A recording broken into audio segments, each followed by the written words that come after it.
Let's talk turkey, Cancer. This is for the sign of Cancer, the crab.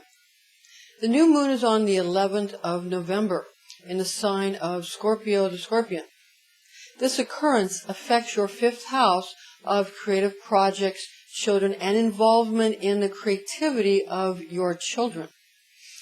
This lunar phase will cause the need for space and introspection regarding your creative efforts so that when the waxing of the moon begins again, these goals can move forward in your 5th house attributes as described above, and you will then see just up the road ahead a great flourishing of the fun side of all your hard work.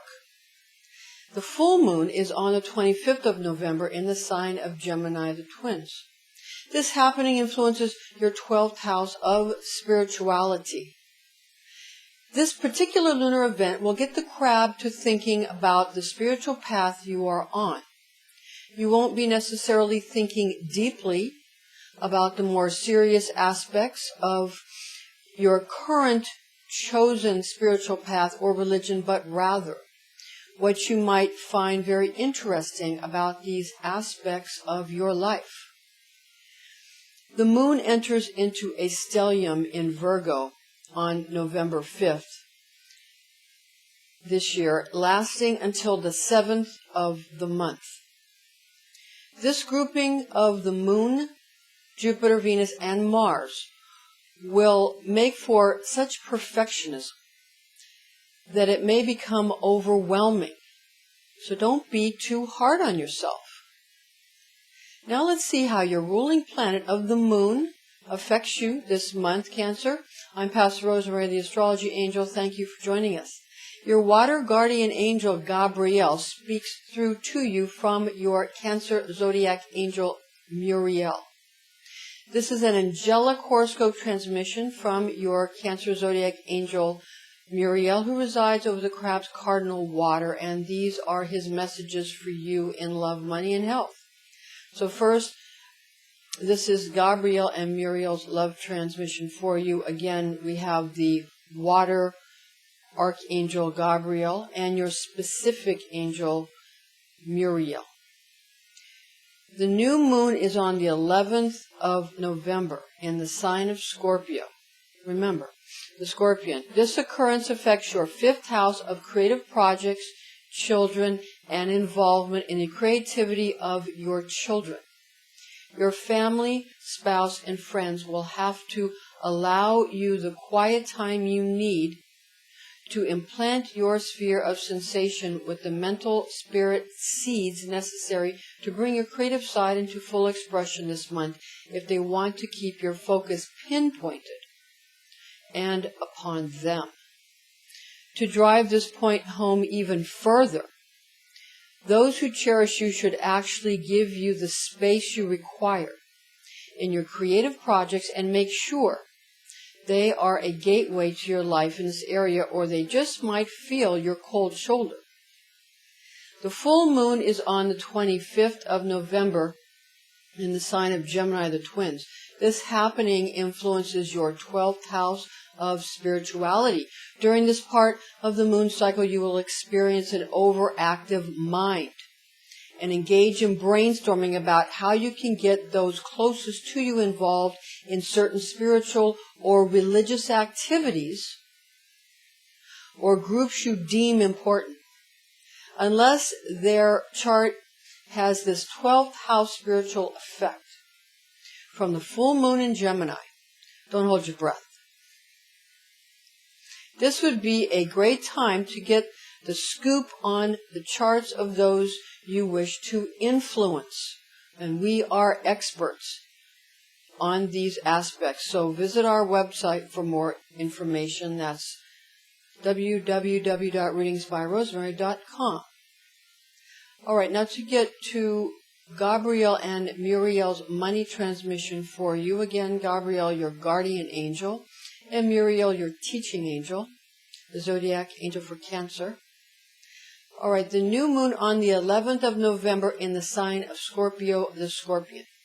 This occurrence affects your 5th house. Again, to help plant the seed of money that will make you financially rich and stable by getting more into and getting others more involved in your creative projects and even businesses based on children's education, especially art and music projects for schools and community centers.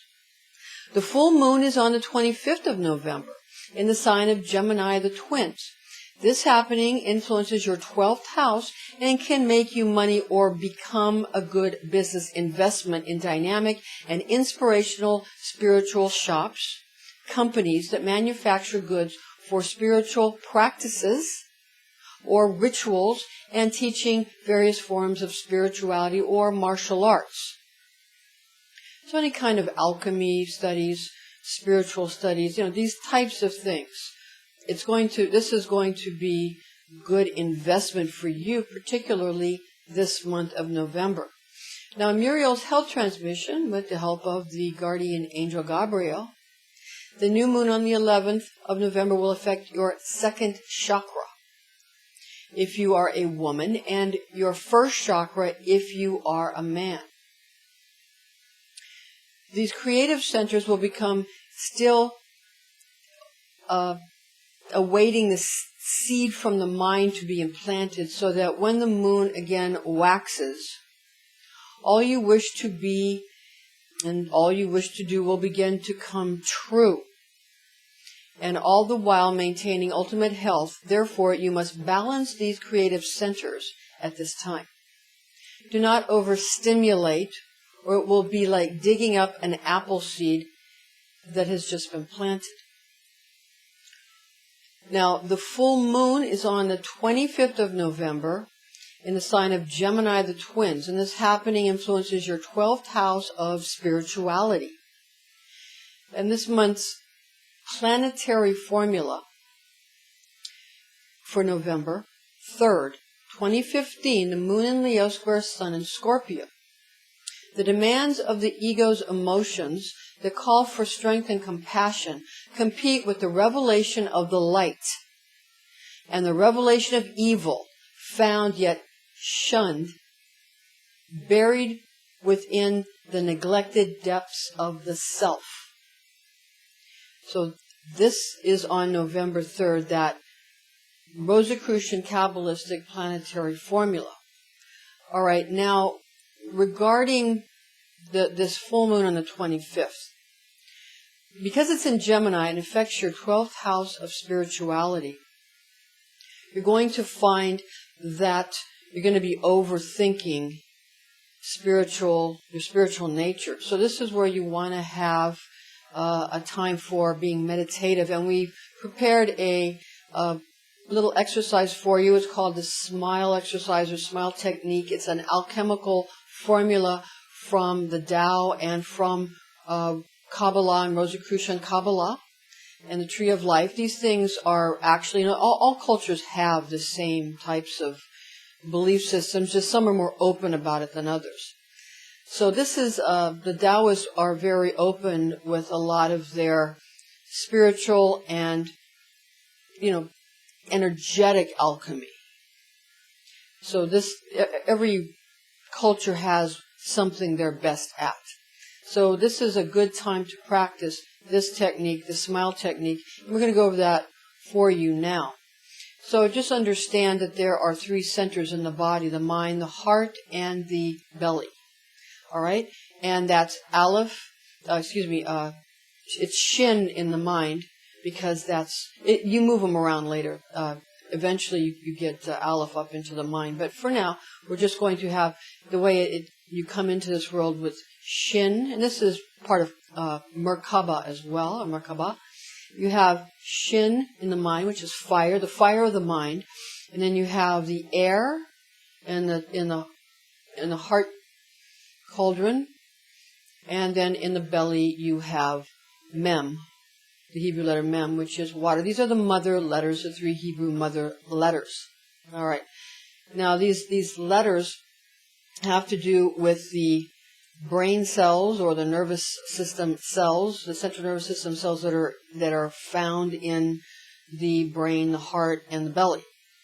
So it's in your second chakra, your fourth chakra, and up here in the sixth and seventh chakra, because, all of this are the two top chakras.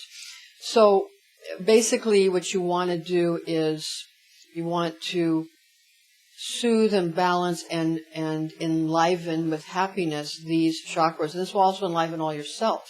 This is a healing technique. These are healing techniques, and the only reason someone might want to tell you they're demonic is because they're probably trying to sell you something very expensive so you cannot heal yourself. That's the only reason someone would tell you anything's evil, because they want to sell you something expensive that they want you to think that you cannot have healing. So just understand that, because if they can take your blood pressure and tell that what's going on with your body, then reading the palms is the same exact thing, because in the medical profession, in the Western medical profession, in allopathic medicine, they know that if there's a crease in the ear, that could increase the heart attack risk. Same thing with reading the hands and looking at the structure of the body. I mean, you can look at somebody and you can diagnose them. That's easy. So there's nothing more demonic about doing this technique, and it is scientific. These bundles of nerves can be found. There's nothing more demonic about that than taking your blood pressure. It's all the same thing. So people, they're just trying to sell you something very expensive if they tell you something's demonic. All right. So for the belly cauldron in the second chakra, you want to visualize a serene smile. Not a maniacal smile, a serene one. You want to take on the semblance of form with the Maitreya Buddha, Bodhisattva. You want to simply smile and close your eyes and have the first cauldron smile in the belly. Then, in the heart, you want to have the heart cauldron smile, and that's the heart. And then finally the mind, you want to have that cauldron have a smile in the mind. Then you want to have all the cells in your body in a serene, happy smile, where you're filled with delight. And you want to understand that that is the moment between the sound and the silence. And that is eternal happiness, that indeed is nirvana, where you have let go of all your concerns, which is all it means to go to nirvana, when you let go of the concerns of the physical and exist completely in the spiritual. Now, there's some thought that these types of meditative practices are merely reaching the smallest amount of will to receive, from, like, that you attain the same semblance of form as perhaps plant. And that may be true, because in more Western forms of Kabbalah, it seems that people are attempting to add to the will to receive, to attempt to expand the ego. This really isn't about killing the ego, though. So at one point, having a completely expanded ego and having your ego completely submitted becomes one. So at that point, there's probably a semblance of form, because at one point, there's no difference between being God and being completely submitted to God. And there we are. All right. Thank you for joining us. I'm Pastor Rosemary, the Astrology Angel, and join us again next month.